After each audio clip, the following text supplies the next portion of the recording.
Hello everyone. आज हम लोग एक नया चैप्टर करेंगे, accounting equation. Accounting equation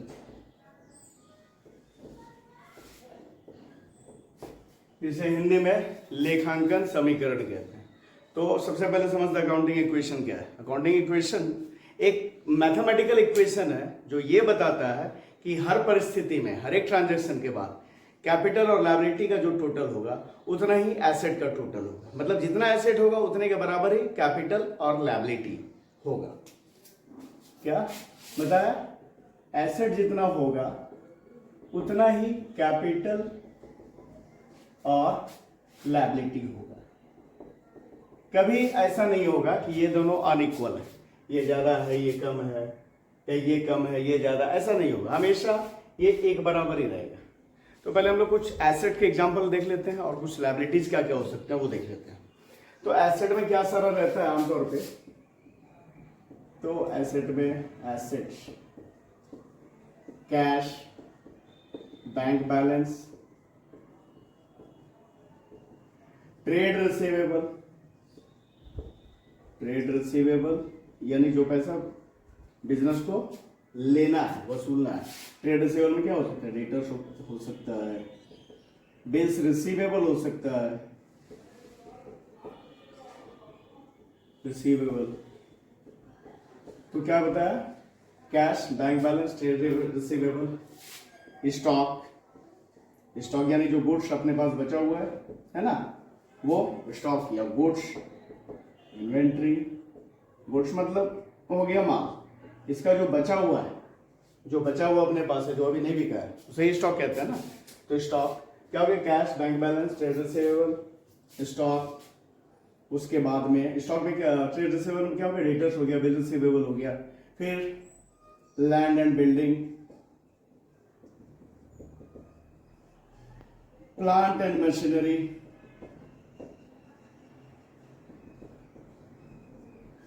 furniture and fixture,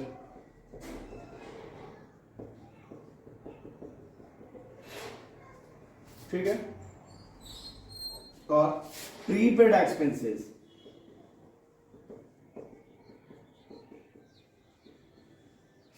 outstanding income या एक्रूड इनकम भी बोल सकते हो उसे। आउटस्टैंडिंग इनकम क्या है? जो कमाई कर लिया है बिजनेस से, वो मिला नहीं अभी उसे। तो ये सारा एसेट्स का एग्जांपल है, ठीक है। और लायबिलिटीज में लायबिलिटीज यानी कर्ज, बिजनेस के ऊपर कर्ज या दायित्व जो है वो लायबिलिटीज है। उसमें क्या हो सकता है भाई? तो बैंक ओवरड्राफ्ट,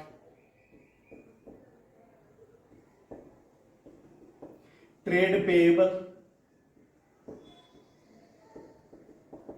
में क्या शामिल होता है? क्रेडिटर्स और बिल्स पेएबल, ये दोनों ट्रेड पेएबल है। ट्रेड पेएबल क्या हुआ? जो बिजनेस को पैसे किसी को देने हैं वो हो गया ट्रेड पेएबल। तो हो गया bank overdraft, trade payable. Outstanding expenses, खर्चा का बाकी जो पे करना है।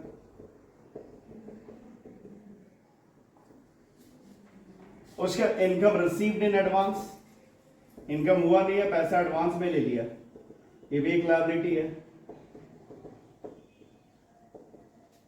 और क्या हो सकता है? Outstanding expenses, income received in advance. कोई लोन, ठीक है ना, लोन लिया है तो वो। कैपिटल भी बिजनेस के लिए लायबिलिटी है, लेकिन ये इंटरनल लायबिलिटी है ना, क्योंकि ये कैपिटल किसको रिप्रेजेंट करता है? बिजनेस के मालिक को। बिजनेस का मालिक का जो भी पैसा लगा रहता है वो कैपिटल होता है। तो कैपिटल हो गया, लोन हो गया, इनकम रिसीव्ड और बैंक ओवरड्राफ्ट, ठीक है। तो ये सारा लायबिलिटी होता है, ये एसेट होता है। समझ लिया हम लोगों ने। एक चीज को और समझते हैं कि कैपिटल पे प्रभाव कैसे पड़ता है, किससे वो बढ़ जाता है, किससे वो घट जाता है ना। कैपिटल यानी बिजनेस के मालिक का लगाया गया पैसा, एसेट जो भी है वो कैपिटल है। तो कैपिटल पे असर क्या पड़ेगा, कब पड़ेगा? जिसे ऑनर्स इक्विटी भी बोलते हैं। ऑनर्स इक्विटी, कब ये बढ़ेगा, कब ये घटेगा, ठीक है ना। तो ये बढ़ेगा कब? ये इंक्रीज करेगा कब और ये डिक्रीज करेगा कब? मतलब ये बढ़ेगा कब कैपिटल या ऑनर्स इक्विटी, और ये घटेगा कब? तो कैपिटल बढ़ेगा तब जब बिजनेस का मालिक कोई इन्वेस्टमेंट करता है, कैश या कोई एसेट इन्वेस्ट करता है बिजनेस में, तो इससे कैपिटल बढ़ेगा, है ना। इन्वेस्टमेंट बाय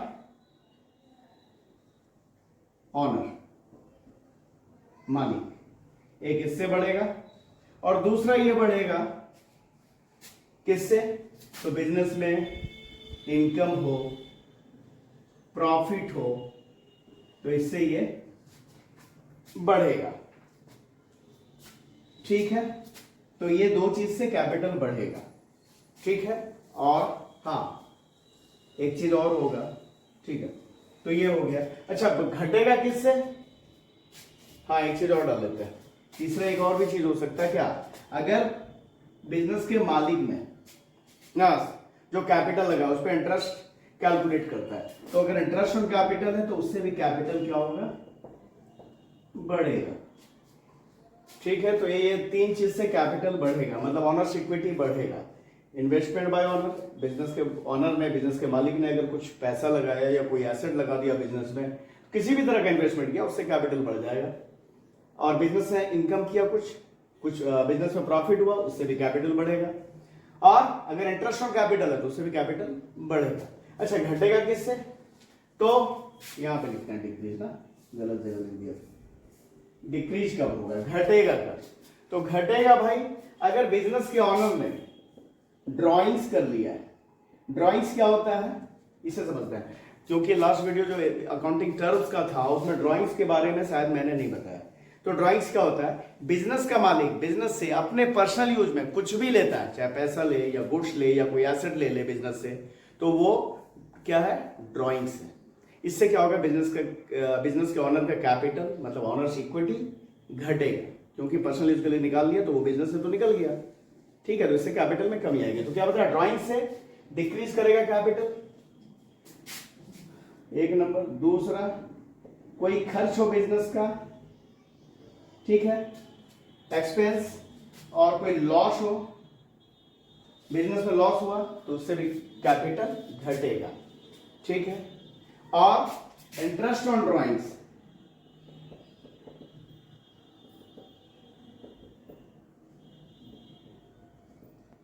इससे क्या होगा? इससे भी कैपिटल में कमी आएगी, ठीक है। लेकिन ये इंटरेस्ट ऑन कैपिटल और इंटरेस्ट ऑन ड्रॉइंग्स जो है, इसे जोड़ भी देते हैं कैपिटल में, घटा भी लेते हैं कैपिटल से, दोनों ही काम करते हैं सेम टाइम। ऐसा क्यों? क्योंकि इंटरेस्ट ऑन कैपिटल क्या बताया? इससे पूंजी बढ़ेगा, पर बिजनेस के लिए क्या है? खर्च, ठीक है ना। इंटरेस्ट ऑन कैपिटल बिजनेस के लिए खर्च है, तो एक तरफ वो डिक्रीज भी किया और दूसरा ये जाकर इंटरेस्ट ऑन कैपिटल यहां जोड़ भी किया। उसी तरह इंटरेस्ट ऑन ड्रॉइंग्स में आता है। इंटरेस्ट ऑन ड्रॉइंग से क्या हुआ? कैपिटल घटा, पर एक इनकम हो गया ना, वो बिजनेस के लिए इनकम जाके जुटा, इसलिए इंटरेस्ट ऑन ड्रॉइंग्स को भी क्या करते हैं? एक तरफ घटाते हैं तो दूसरी तरफ जोड़ते हैं। उसी तरह इंटरेस्ट ऑन कैपिटल को भी एक बार घटाते हैं तो एक तरफ घटाते हैं तो दूसरी तरफ जोड़ते हैं। मतलब इन दोनों का, इंटरेस्ट ऑन कैपिटल और इंटरेस्ट ऑन ड्रॉइंग, दोनों ही जब भी रहेगा तो क्या करेंगे? कैपिटल में जोड़ भी देंगे, कैपिटल से घटा भी देंगे। तो ये देखा हम लोगों ने। अब जो है इसमें हम लोग कुछ एक बात याद रखते हैं, इसे मिटाते हैं। तो वो जो बताया मैंने, कुछ एक बात याद रखते हैं, उसके पहले थोड़ा एक बार समझ लेते हैं रफली कि क्यों ऐसा होता है कि दोनों तरफ हर एक परिस्थिति में, हर एक ट्रांजैक्शन के बाद बराबर ही होता है। सपोज बिजनेस के मालिक ने 10,000 रुपया कैपिटल लगाया, ठीक है। तो लायबिलिटी साइड क्या बताया? एसेट बराबर कैपिटल प्लस लायबिलिटी। तो बिजनेस के मालिक ने 10,000 रुपया कैपिटल लगाया, तो क्या हुआ? 10,000 कैश तो आया, तो कैश क्या हो गया? कैश हो गया एसेट और कैपिटल हो गया लायबिलिटी। तो 10,000 बराबर, ठीक है ना। अब क्या कर रहा है? बिजनेस में 5,000 रुपया लोन लिया गया तो 5,000 रुपया कैश आया ना, 5,000 कैश आया। और हमारा एक ये तो कैपिटल था, एक ये कैपिटल हो गया, और एक दूसरा क्या आ गया? लोन आ गया। लोन लिया तो लायबिलिटी है ना, तो 5,000 रुपये लोन भी आ गया, ठीक है ना, तो 5,000 लोन आ गया, ठीक है। तो क्या हुआ 15,000 और यहां भी हो गया 10 और 5 मिलाकर अगर करें तो कितना 15,000 हो गया। क्या हुआ, पहला क्या बताया कि बिजनेस के मालिक ने बिजनेस में रुपया लगाया, तो बिजनेस का मालिक जो कुछ भी बिजनेस में लगाता है वो बिजनेस के लिए कैपिटल होता है, तो रुपया लगाया तो वो रुपया तो एसेट है, और कैपिटल बिजनेस का मालिक लगा रहा है, तो बिजनेस का मालिक जो कुछ भी लगा वो कैपिटल है, तो कैपिटल लायबिलिटी साइड में है। उसी तरह सेकंड में बताया कि बिजनेस में लोन लिया गया, कर्ज लिया गया 5,000 रुपया, तो 5,000 रुपया तो आया, तो 10,000 पहले से था, 5,000 और आया तो 15,000 हो गया। पर यहां पे क्या हुआ, कैपिटल का बैलेंस 10,000 था लायबिलिटी साइड में, और 5,000 एक लोन भी आ गया, ये लायबिलिटी है ना, तो ये लोन आ गया, ठीक है। इससे आगे बढ़ते हैं थोड़ा कि बिजनेस से क्या किया गया, 5,000 रुपए का नगद माल खरीदा गया, गुड्स परचेज किया गया, तो गुड्स परचेज करेंगे तो क्या होगा, 5,000 का खरीदा गया बताया ना, तो 5,000 का खरीदा तो यहां से 5,000 घट गया कैश, ठीक है ना, और एक क्या आ गया, गुड्स आ गया, है ना, कितने का 5,000 का। तो क्या हुआ कि ये 10,000 हो गया, ये गुड्स आ गया एक नया 5,000, और इधर कोई असर नहीं पड़ा, ये हो गया हमारा 15 का 15,000 ही है, कैपिटल वाला 10,000 और 5,000 लोन वाला, ठीक है ना, वही है। तो एक ये देखा हम लोगों ने कि यहां पे जो कैपिटल लगाया था बिजनेस में, तो क्या हुआ, इस side capital plus liability side और एसेट साइड दोनों ही साइड असर पड़ा। फिर लोन लिया तो लोन के टाइम में भी लायबिलिटी के साइड भी 5,000 और एसेट के साइड भी, मतलब दोनों तरफ असर पड़ा। और इसके बाद जो ये ट्रांजेक्शन हुआ जिसमें कि कैश में 5,000 का गुड्स खरीदा गया, तो वहां पे क्या हो रहा है कि 5,000 का गुड्स खरीदा तो 5,000 का गुड्स तो आया, पर कैश में खरीदा था तो 5,000 रुपया कैश हमारा घट गया, तो ये एक ही तरफ असर डाल रहा है, ठीक है। अब हम लोग कुछ बातों का यहां पे ध्यान रखते हैं, उसके बाद अकाउंटिंग इक्वेशन करेंगे, ठीक है।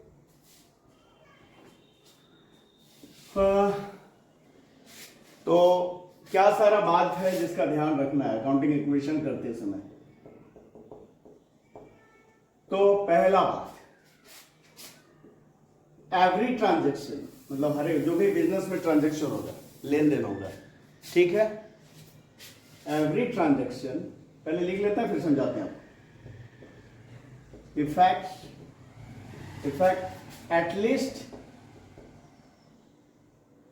at least 2 account,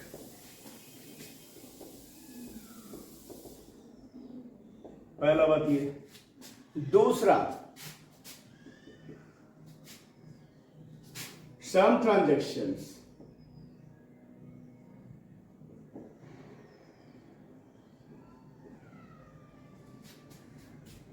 affect both sides, asset side यहां पे लिख देते हैं ब्रैकेट में, और लायबिलिटी साइड, दोनों साइड, है ना। इन that case either both side total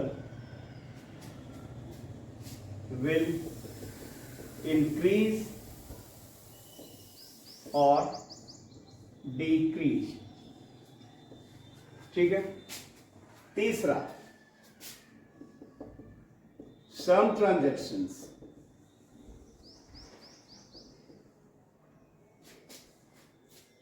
affect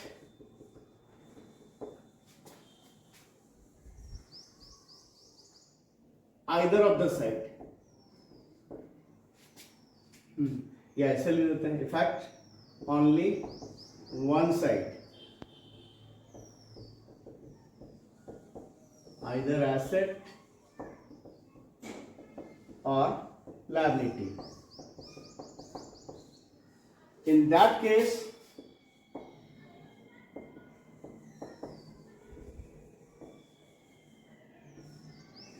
one account will increase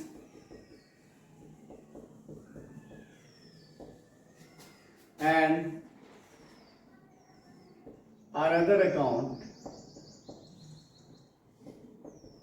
will decrease. ध्यान से समझते चलना है। और फिर मैं इसे समझाऊंगा। ये हो गया, और इसके बाद में drawings is deducted from capital। अच्छा, इसे लिखने की जरूरत नहीं है, यहां पर लिखो expenses and losses are deducted from capital। और दो चौथा revenue, income and profit are added with capital. उसके बाद में अगला interest on capital and interest on drawings, both are added and deducted with capital at the same time। ठीक है, ये लिख लिया। इसे समझते हैं एक करके। पहला है एवरी ट्रांजैक्शन, जो भी लेन देन होता है, इफेक्ट्स एटलीस्ट टू अकाउंट, जो भी लेन देन होगा बिजनेस में वो कम से कम दो अकाउंट को प्रभावित करेगा, उस पर असर डालेगा। उससे ज्यादा अकाउंट को प्रभावित कर सकता है, पर कम से कम दो अकाउंट को तो प्रभावित करेगा ही करेगा। दूसरा, some transactions affect both side, asset side और लायबिलिटी साइड, दोनों ही side. In that case either both side total will increase और डिक्रीज। क्या है कि कुछ ट्रांजैक्शंस ऐसे होते हैं जो कि दोनों साइड, मतलब एक साइड क्या बताया था मैंने, एक साइड बताया था एसेट साइड और दूसरा बताया था कैपिटल प्लस लायबिलिटी साइड। ठीक है, ये दोनों साइड है। तो कुछ ट्रांजैक्शंस ऐसे होते हैं जो दोनों ही तरफ असर डालते हैं। उस स्थिति में या तो दोनों तरफ का टोटल बढ़ जाएगा या फिर दोनों तरफ का टोटल घट जाएगा। ठीक है, उसके बाद में अगला है some transaction affect only one side, either asset side और liability side. In that case one account will increase और and another account will decrease. कुछ ट्रांजैक्शंस ऐसे होते हैं जिसका असर एक ही तरफ पड़ता है, या तो इस तरफ या फिर इस तरफ। उस स्थिति में क्या होगा, उस तरफ अगर इस तरफ पड़ा, एसेट साइड में पड़ा, तो एसेट साइड में कोई एक अकाउंट घटेगा, कोई दूसरा अकाउंट बढ़ेगा। या लायबिलिटी साइड में केवल पड़ा तो एक अकाउंट घटेगा, एक अकाउंट बढ़ेगा। जो एक साइड असर डालने वाला होगा उसमें क्या होगा, एक अकाउंट घट जाएगा, एक अकाउंट बढ़ जाएगा। ठीक है, उसके बाद में expenses and losses are deducted from capital. कोई भी खर्च है बिजनेस का, कि बिजनेस में लॉस हुआ, किसी भी तरह का लॉस हुआ, या बिजनेस का ऑपरेटिंग लॉस या कोई भी लॉस है, लॉस और एक्सपेंस को कैपिटल से घटाते हैं। ठीक है, और रेवेन्यू या इनकम और प्रॉफिट, कोई भी इनकम है बिजनेस का, बिजनेस को प्रॉफिट हुआ है तो वो कैपिटल में जाके जोड़ते हैं। ठीक है, उसके बाद में ये जो है interest on capital and interest on drawings both are added and deducted with capital at the same time. Interest on capital अगर है या इंटरेस्ट ऑन ड्राइंग्स है तो ये दोनों को क्या करते हैं, कैपिटल के साथ, अभी मैंने इसके पहले अभी तुरंत बताया था, कैपिटल के साथ जोड़ भी देते हैं, घटा भी देते हैं। क्यों, ये बताया था मैंने। ठीक है, अब एक छोटा सा एग्जांपल लेकर बनाते हैं। ठीक है,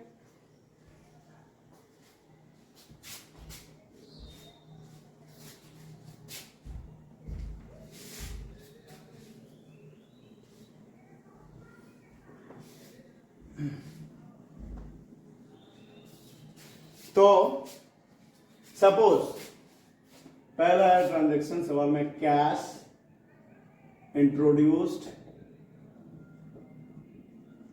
इन बिजनेस। ठीक है ना, रुपीज 1 लाख, बिजनेस में 1 लाख रुपया लगाया। दूसरा भी सवाल लिख लेते हैं, cash deposited into bank rupees 20,000, 20,000 रुपये बैंक में जमा किए। तीसरा लिख लेते हैं purchased goods for cash rupees 30,000, ठीक है। चौथा परचेज्ड गुड्स फ्रॉम राजेश, केवल नाम लिखा हुआ है ना, जिससे खरीद रहे हैं उसका नाम लिखा हुआ है, फॉर कैश नहीं लिखा हुआ है, तो वो उधार में परचेज है ना, रुपीज 40,000, ठीक है। एक और लिख लेते हैं, या इतना ही रहने देते हैं, इसको समझते हैं, फिर आगे के वीडियो में हम लोग 2-4 सवाल बना के देखेंगे। यहाँ पे इसे समझ लेते हैं। तो भाई क्या बताया, इक्वेशन क्या होता है, एसेट जितना उतना ही होगा हमारा कैपिटल प्लस लायबिलिटीज। लायबिलिटी में क्या क्या होता है ये बता दिया है मैंने अभी, एसेट में क्या क्या होता है ये बता दिया है मैंने। तो पहला सवाल क्या है, ट्रांजैक्शन पहला हुआ कि बिजनेस में रुपया लगाया, तो बिजनेस में रुपया लगाया किसने लगाया, मालिक ने लगाया। जब मालिक ने बिजनेस में रुपया लगाया तो वो क्या है, कैपिटल है, ठीक है ना। मालिक के द्वारा जो भी लगाया जाता है वो क्या होता है, बिजनेस के लिए कैपिटल होता है। तो इस तरफ हो गया कैपिटल कितना, 1 लाख, ठीक है ना। और इस तरफ हो गया कैश, यहां पे लिख लेते हैं एक बार और, कैश हो गया 1 लाख, ठीक है। प्रॉपर से लिखते हैं, एसेट बराबर कैपिटल प्लस लायबिलिटीज, ठीक है। तो यहां पे हो गया कैश 1 लाख और यहां पे हो गया कैपिटल 1 लाख, ठीक है। ये पहला हुआ। अब सेकंड क्या हो रहा है, सेकंड ट्रांजैक्शन है cash deposited into bank, bank में रुपया जमा किया, तो क्या होगा, कितना जमा किया, 20,000 जमा। तो क्या होगा, बैंक में जमा किया ना, एक बैंक ले लेते हैं यहाँ पे, ठीक है। यहाँ पे तो नहीं था बैंक, पर यहाँ पे है, ठीक है ना। तो बैंक में जमा किया 20,000, तो 20,000 का कैश तो घटेगा ना, 20,000 घट गया और यहाँ बैंक में आ गया पैसा वो, ठीक है ना। 20,000 ही ना, 20,000 जमा किया तो 20,000 ही जमा होगा ना, 20,000। अब इसके बाद में इधर कोई असर नहीं पड़ रहा, ठीक है। अब ये करते हैं सेकंड ट्रांजैक्शन के बाद में, तो भाई कैश हो गया हमारा 1 लाख में 20,000 घट गया तो 80,000, और बैंक का बैलेंस हो गया 20,000 जो कि शुरू में नहीं था, ठीक है। अब इसके बाद में यहाँ वही का यही, इस तरफ कोई असर नहीं पड़ा, ठीक है। 1 लाख क्या बताया कि कुछ ट्रांजैक्शन होता है केवल एक ही तरफ असर डालेगा, तो अगर एक ही तरफ असर डालने वाला है ट्रांजैक्शन तो क्या करेगा, एक अकाउंट बढ़ेगा दूसरा घटेगा। यहाँ पे क्या होगा, कैश घट गया और बैंक बढ़ गया, ठीक है। और जो दोनों तरफ असर डालेगा उस स्थिति में क्या होगा, या तो दोनों तरफ बढ़ जाएगा या दोनों तरफ घट जाएगा। तो यहाँ पे उसका तीसरा में आते हैं, थर्ड में क्या हो रहा है, purchase goods from cash, cash में गुड्स खरीदा, तो भाई कैश में खरीदा तो कैश तो खर्च करना पड़ा होगा ना, तो 30,000 फिर घट गया। लेकिन आ क्या गया, तो भाई गुड्स जो खरीदा वो स्टॉक है ना, स्टॉक आ गया, ठीक है। यहाँ पे कुछ नहीं, यहाँ पे क्या हुआ, 30,000 खर्च किया रुपया, 30,000 का स्टॉक आ गया अपने पास, ठीक है। तो अब यहां पे क्या हो रहा है, और इस तरफ कोई असर नहीं, तो 80,000 कैश में 30,000 और खर्च हो गया, ये 50,000 हो गया। ये हमारा बैंक एज इट इज है, और ये 30,000 रुपया हमारा इसका गुड्स हो गया, स्टॉक, ठीक है। और यहाँ पे वही 1 लाख का 1 लाख, इधर कोई चेंज नहीं आया, ये हो गया। उसके बाद में purchase goods from Rajesh, Rajesh से गुड्स खरीदा, तो उधार में खरीदा, नाम है तो उधार में खरीदा। अब उधार में खरीदा तो क्या हुआ, कैश तो खर्च नहीं हुआ, ठीक है। तो यहाँ कोई फर्क नहीं, ठीक है, यहाँ कोई असर नहीं पड़ा, यहाँ पे भी कोई असर नहीं बैंक में। यहाँ पे लेकिन कितने का खरीदा, 40,000, 40,000 का स्टॉक तो बढ़ गया 40,000। लेकिन क्या हुआ, इस तरफ हमारा एक राजेश जो है वो बन गया क्रेडिटर, क्योंकि उधार लिया हमने, उससे पैसे तो देने पड़ेंगे ना, तो इधर बढ़ गया। ये जो है ट्रांजैक्शन दोनों तरफ असर डाल रहा है, तो क्या बोला, दोनों तरफ असर डालेगा तो फिर दोनों तरफ बढ़ जाएगा या दोनों तरफ घट जाएगा, यहाँ पे दोनों तरफ बढ़ रहा है। तो क्या हुआ, ये वही का वही उतर गया 50,000, ठीक है। ये 20,000, ये 40 30 70,000 का स्टॉक हो गया, और इधर ये कैपिटल तो एज इट इज है, और ये 40,000 का एक क्रेडिटर राजेश खड़ा हो गया जिसे पैसे देने हैं। तो हर एक स्थिति में देखना 50 में 70, 70 1 40 और इधर 1,40,000, मतलब हर एक ट्रांजेक्शन के बाद देखना है कि हर एक ट्रांजेक्शन के बाद ये दोनों तरफ जितना होगा एसेट साइड उतना ही होगा कैपिटल लायबिलिटी साइड। तो ये अकाउंटिंग इक्वेशन है, इस पर नेक्स्ट वीडियो में हम लोग कुछ एक सवाल बना के देखेंगे।